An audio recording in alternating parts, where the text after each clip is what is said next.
Gig workers, especially Uber and Lyft drivers, need to stand by their Amazon brothers and sisters. That's very, very important. They are out there striking, reinforcing our voice. If we are essential, then treat us as such. And Amazon faces a crucible moment with employees. So we got to support those drivers. We got to support those employees, stand strong with them. What Jeff Bezos is doing is unacceptable, right?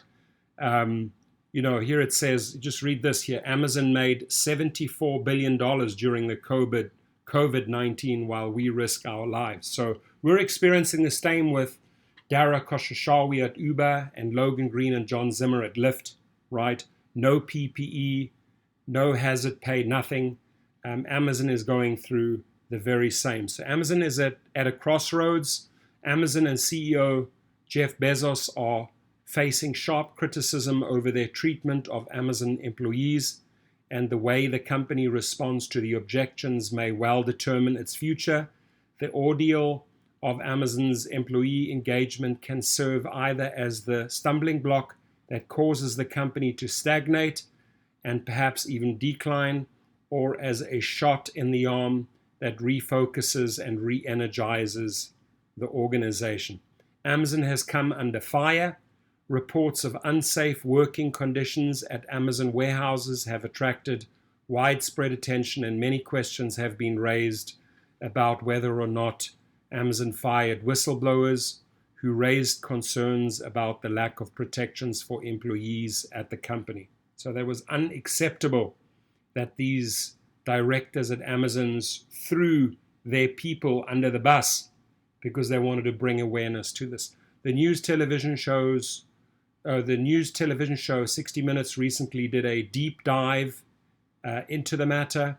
A single video from CNN on the topic has been viewed over 300,000 times on YouTube and received nearly 1,600 comments.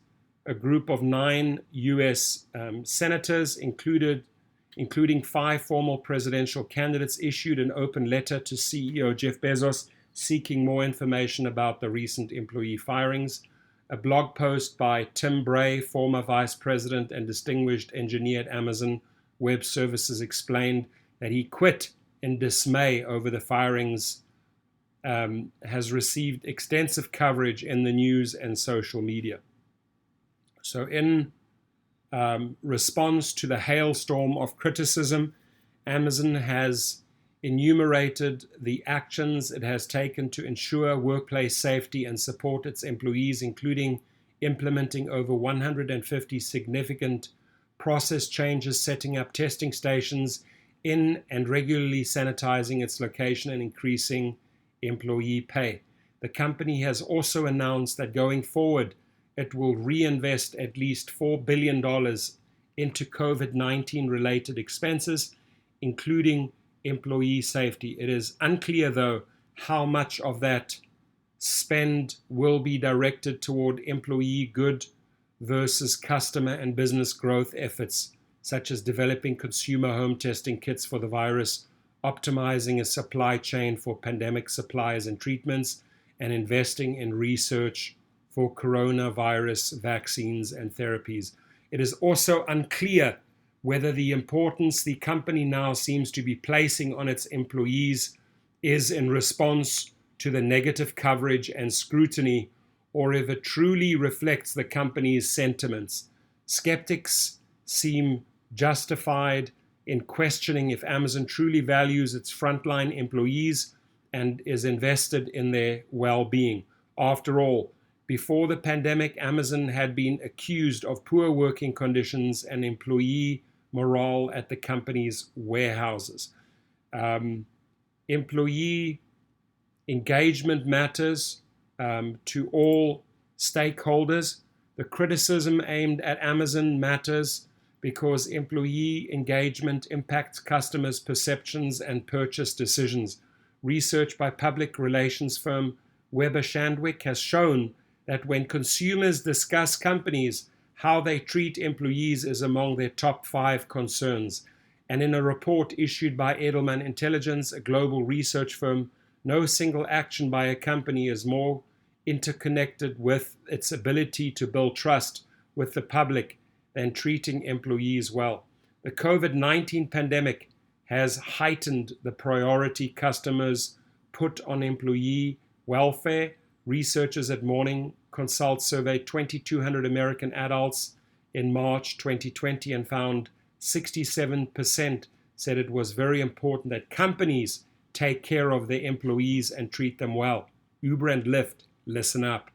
Even in tough times, 53% agreed with the statement, I am more likely to purchase from companies that treat their employees with flexibility and empathy. Uber and Lyft, listen up. Amazon, listen up. How Amazon treats its employees also matters because it impacts the company's ability to retain existing employees and attract new ones.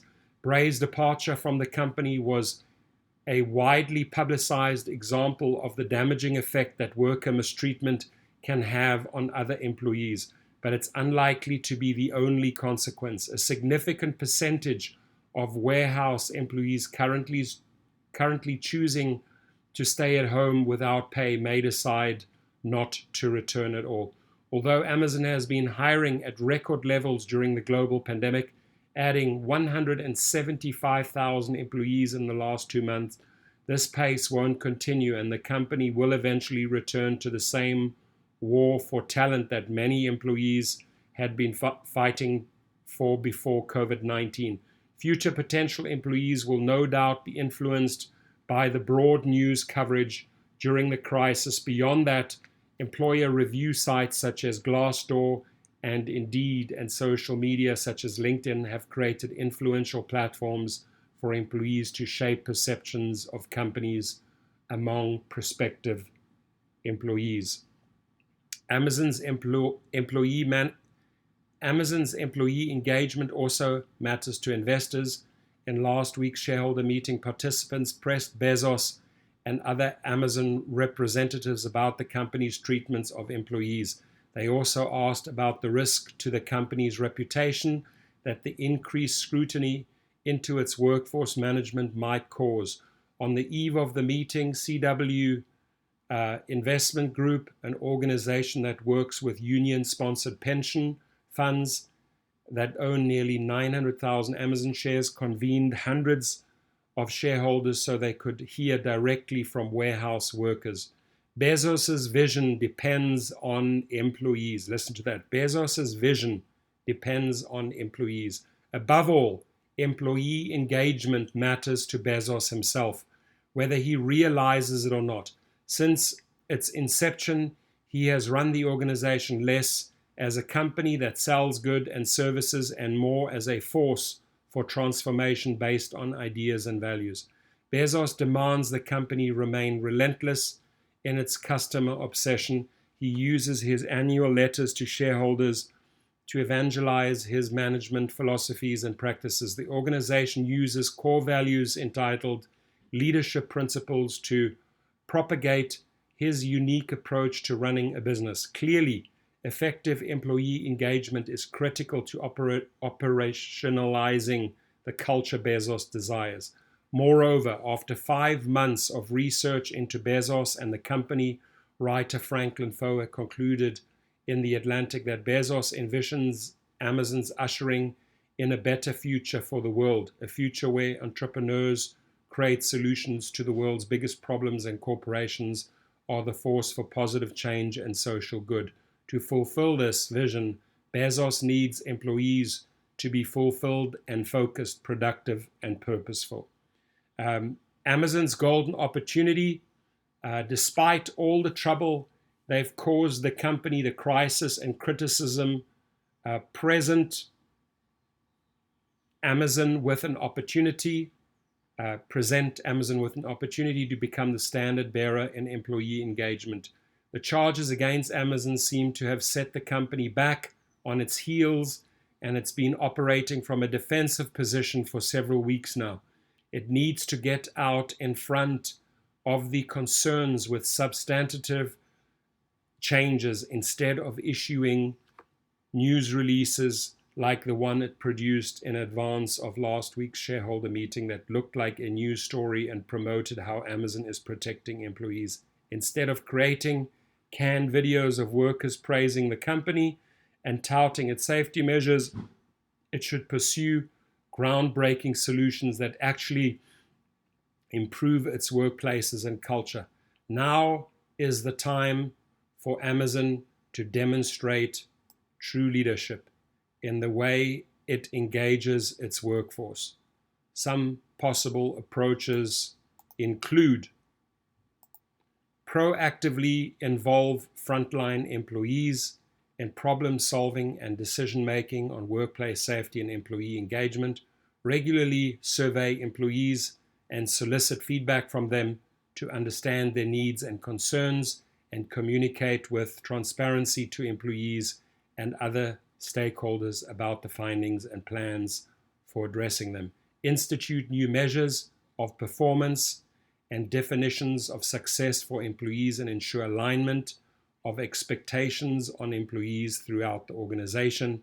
Develop an integrated employee experience that addresses the full range of needs, emotional, financial, social, and physiological, in addition to safety. Share employee engagement best practices with other companies, reporting on progress as well as setbacks, as it has previously done with new product failures such as the Fire Phone. All the resourcefulness and passion, as well as superior operational capabilities and vast resources that has enabled Amazon to produce so many groundbreaking innovations for customers, should now be directed toward employees. Bezos and his leadership team must see Amazon's workforce not as an expensive drag on the company's profitability, but as an energizing flywheel that propels its productivity. In other words, if Amazon wants to remain customer obsessed, it must also become employee obsessed. Great article there. Thank you.